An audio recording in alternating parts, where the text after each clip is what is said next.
Hi Mum! You do everything for everyone else. Let me help you make your life easier. Quick, short information to make you empowered and remind you why you are so important. Because if you don't know what's on the menu, how can you choose what's right for you? Hi, I'm Alina, Director of my private practice Supportive Therapy, an everyday Aussie mum trying not to lose my biscuits at my kids. As a mental health professional, I'm here to share my secrets so no other mother feels alone or powerless. Knowledge is power, and I want you to be powerful. Think of it like I'm your mindset coach through all of this. Everything is backed by science and psychology. I believe in you, and I want you to be the best version of yourself. To be happy and to feel in control, you need to be mentally strong. Hi everyone, welcome to Mentally Strong Mums. My name is Alina, and today we will be talking about emotional resilience, okay? So specifically building emotional resilience during challenging times. And the thing is, mums in life, nothing is perfect. And even if it was perfect, it'd be so boring that you wouldn't be able to cope anyways. Life always has its peaks and troughs, its highs and lows, its ups and downs. But the thing is though, when the downs and the lows happen, how to be able to then build up your emotional resilience so that it doesn't define you or break you or crush you. And especially as mums and the beautiful matriarchs within our family, we need to be able to be mentally strong. That's what this is all about. And especially me trying to then empower you through all of this information and research to be mentally strong and to be really, really emotionally resilient, okay? I've done a lot of different talks and presentations in the local communities and newspapers, especially because we live in Queensland and all the natural disasters that happen. So I've even done talks for local professionals and first aid responders on what resilience looks like, especially during those challenging times. But this one, I'm adapting it for mums and our emotional resilience. So if you can understand emotional resilience, it refers to the ability to adapt in a stressful situation. So that's essentially not being able to fall apart, okay? You're able to bounce back from adversity, which we all experience, and also able to maintain your psychological stability in the face of challenges, okay? That means just not losing your biscuits all the time or just having a little, in one of my social media Instagram post, it's called a mentee bee. And a mentee bee is modern day slang for mental breakdown because that's how common it is. How are you going? Just a bit of a mentee bee today? Okay, no worries. Cool. So if you can build up your emotional resilience, you will then decrease your mentee bees, okay? Emotional resilience involves skills like emotional regulation, that's with your nervous system, being self-aware about what's going on for you, especially in terms of your emotional intelligence, as well as then coping strategies that enable people to navigate through hardships without being overwhelmed by them. So just knowing that they're a part of our life and how to navigate and go through them, accept it, part of that grief and loss process, to then move through it. But for mothers, emotional resilience is particularly crucial due to the unique and constant demands of parenting. Because if we're the matriarch, everyone depends on us. Everyone looks on us for support, for nurturing, for guidance. And if I don't know what the hell I'm doing, I'm not a very good leader, okay? So if I don't have any emotional resilience, I'm not going to be able to pass that on or know what that is, okay? And you think about our demands as a mother, balancing work, all of our family responsibilities, and then self-care, which was my previous episode, while also managing the emotional needs of yourselves as well as our kids. Okay, it's very, very difficult to be able to balance all of them. And that's why emotional resilience is huge. Okay, it's so important because it can also then help you with the mental load. We've done the mental load on how important it is for mothers because we're dominated by estrogen. Mothers frequently carry the mental load. So that essentially means all the invisible work that takes to run and manage a household, because mums are essentially the CEOs, okay? That includes in organizing schedules, and then you're essentially the counselor, the emotional support system for the entire family, because you're the womb, you've got the womb, you're the nurturer, you're the mother. That's what people really need from you. And sometimes if I'm experiencing burnout or overwhelm, which was in episode 42, I can't do any of that, right? So emotional resilience helps mothers manage this complex responsibility without being emotionally overwhelmed, because you have a constant, complex responsibility on your shoulders, okay? If I think about that too hard, it makes me want to freak out and run away, all right? I'm just going to move to Spain. I don't even know. I'll learn how to, feed bulls or something, because it's a lot all the time. And it's not like we get a lot of breaks, you know? We also, as mums, excuse me, need to understand how to model healthy behaviors. So our kids are like monkeys. They will learn monkey see, monkey do. Whatever we do, they will do. However we cope, they will cope. And exactly the same thing from us. If your parents modeled healthy behaviors to you, you then repeat them. But if your parents or your caregivers never modeled healthy behaviors to you, you don't monkey see, monkey do, you monkey don't, you know? So how are you expected to then do that? Because you're starting with a brand new toolbox. I don't have anything in it. I have no idea, right? So a resilient mother needs how to model healthy emotional regulation. So according to the American Psychological Association, emotionally resilient parents teach their kids how to handle stress, how to manage frustration, which sucks, right? And then disappointment. So disappointment is normal and healthy. Label it, own it, okay? Which then contributes to better emotional development in children. And that's why there's so much pressures on mum, because you essentially are the success of the next generation of humans. And especially in this world, and kids that are going through social media with TikTok, there's literally a hashtag trauma talk that they can then diagnose themselves and understand their own attachment with their parents. So that's why parents, especially mums, need to be ahead of the curve and work really, really hard.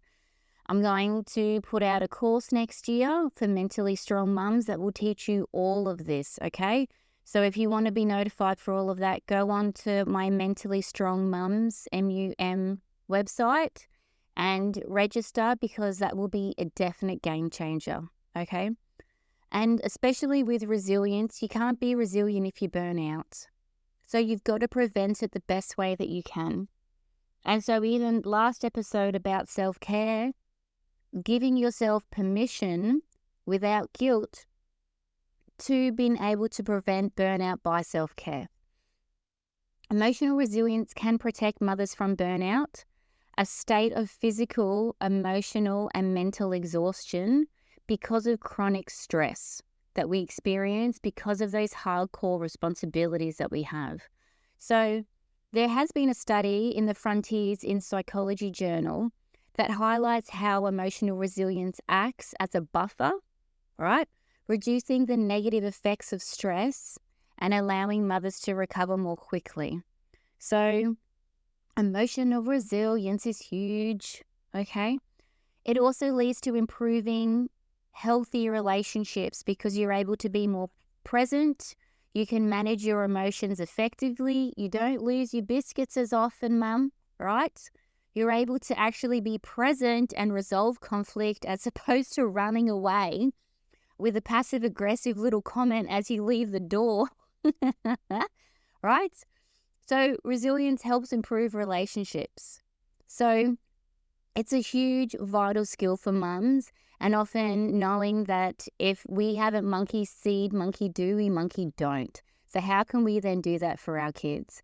And obviously for me, the way that I grew up, it was very difficult to have emotional resilience because everything was kept down. You don't talk about it. You don't acknowledge it. It's that whole toxic positivity. Think positive. Anything uncomfortable, difficult, emotional immaturity, I don't want to know about. So for me, I've done obviously so much work to kind of build up my own resilience because, in all honesty, I didn't even know what emotional resilience was or if it was a thing. So I was behind the eight ball for a very, very long time. And it really did have a flow-on effect to even before I had kids with my friendships and how I would sometimes fly off the handle or be so defensive as opposed to actually just being more present and enjoying what was happening in life. And sometimes then feeling like I was always, all the bad things happened to me, all of that kind of woe is me stuff, when really it's not that bad. Looking back on it, I survived. Everything is okay. You're able to work it all out, and the things that I haven't, I still see my therapist and she helps me still work through things, and that's this constant state of evolution that we need to go through. So according to positive psychology, what I've spoken about in the past, emotional resilience can be developed through being intentional, being present and doing things on purpose. So there is this thing called a broaden and build theory. So it's developed by a psychologist, Barbara Fredrickson, and it cultivates positive emotions during times of stress that helps build long-term resilience. So even though I did mention positive psychology, toxic positivity, just think positive, don't worry about it. In positive psychology, what they're talking about, the broaden and build theory, is actually learned optimism. So the truth is that I am alive and everything's okay. The truth is I'm surrounded by the people that love me. The truth is that if I need help, there are a lot of different resources I can manage for free, whether it be friends or community centres. The truth is I am intelligent and determined, and I will get through this.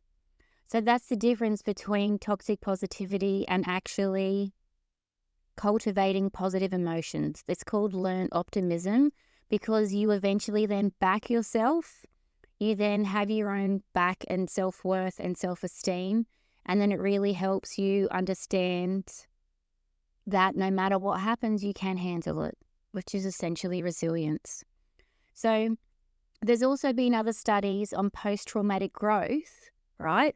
So post-traumatic stress, post-traumatic growth shows that people who have gone through these awful traumatic experiences in life, if they're able to resolve and heal authentically, they emerge stronger and more resourceful because of their adversity, because they've been able to then develop their coping strategies.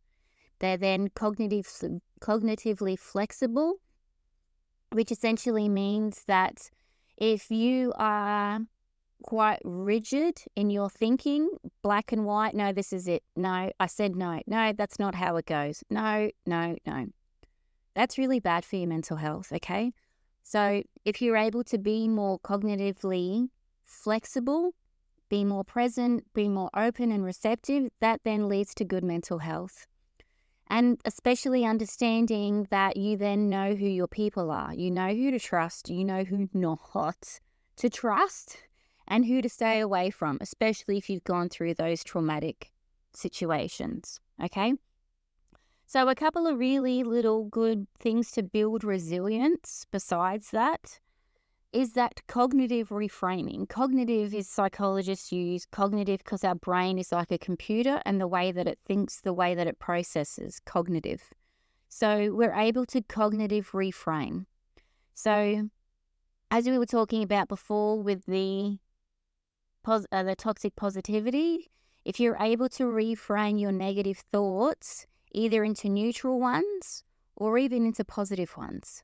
So instead of thinking, I'm failing at everything, you reframe it to, I'm struggling, but I'm learning. Okay? So CBT, which is cognitive behavioral therapy, it shows that reframing can actually decrease your anxiety because it will increase your resilience. And all it is, ladies, is just little tweaks in the way that we think and who we are. So this is essentially a little counseling session right here with me. Because when you think that I am an awful mum, I can't do anything right, just reframe it into, you know what, this is a difficult time. I'm not coping very well. What are the facts? My children love me. I'm doing the best that I can, and I know this is temporary. I'm going to get some education. I'm going to do Alina's course next year. It's going to change my life, and I'm pumped. I just have to go through this, but I'm also aware this is temporary. Another really good one is gratitude journaling. So writing down things that you're actually grateful for that can help shift focus on what's going wrong into what's going right, okay? So I've got a lady here that I work with, and she's a sound healer, and she has huge beef with me about this because she feels like gratitude, especially in terms of energy, doesn't have the correct vibration to be able to have positive healing impacts. Instead of gratitude journaling, it should actually be appreciation. What do I appreciate? What do I want to show appreciation for? Because that will change the vibration and frequency in terms of actual genuine growth and evolution. So, have you ever heard of self-compassion, ladies? If you can use self-compassion when you're overwhelmed, pause, acknowledge what the difficulty is, and offer yourself kindness. So you do this normally and naturally for either your bestie or for your kids. It's time to practice doing it for yourself. This is technically called the self-compassion break technique. When you're overwhelmed, pause, acknowledge the difficulty, offer yourself kindness. You're doing the best that you can. Everything's going to be okay. Don't give up. Keep on going. This has been shown to lower stress and then increase your emotional stability. So all of you other mums out there that have listened to this, especially in terms of emotional resilience, what do you think? What do you actually do that helps with your emotional resilience? What other things can you tap into that can then help your own children? So remember that monkey see, monkey do. Did that work for you? What you saw from your parents, do you do that today, or is that inappropriate? Then what do you want to replace that with? Knowing that you are really, really important. And all of this, because you are the mum and the matriarch, you need to be mentally strong. And to be mentally strong, you need to be emotionally resilient. And if you aren't emotionally resilient, that's okay. It will grow over time, like a plant, like a flower, like a cactus, whoever you want to be. Emotional resilience grows over time. That's a fact. And it can be cultivated with intention. So long as you make your discipline and you make a promise to yourself that you're going to try and do this more often, okay? You have a fabulous day. Thank you so much for listening, and I'll speak with you soon. Bye. If you are hearing this message, you've listened to the entire episode, and for that, I want to thank you for your support. It takes me hours to research and create this for you, so I genuinely hope you enjoyed it and felt more mentally strong. If you have any suggestions or improvements, let me know, because I'm always open for criticisms. If you have found my information useful, please leave a review and subscribe. So by leaving a review, it's a value exchange. It's good karma. I value your support just as much as you value my free information. So find me on Instagram and Facebook by searching Mentally Strong Mums, and I'm Aussie, so we're spelled MUM. And then you can find heaps of resources on www.mentallystrongmums.com. And this podcast is for you. So let me know what topics you would like to see covered in future episodes. And if yourself is a professional that is working with mums and would like to be a guest to help other mums be mentally strong, I would love to support you. So message me on Instagram on Mentally Strong Mums, MUMS, all one word. Thank you so much for your time. Have a wonderful day, you beautiful mum.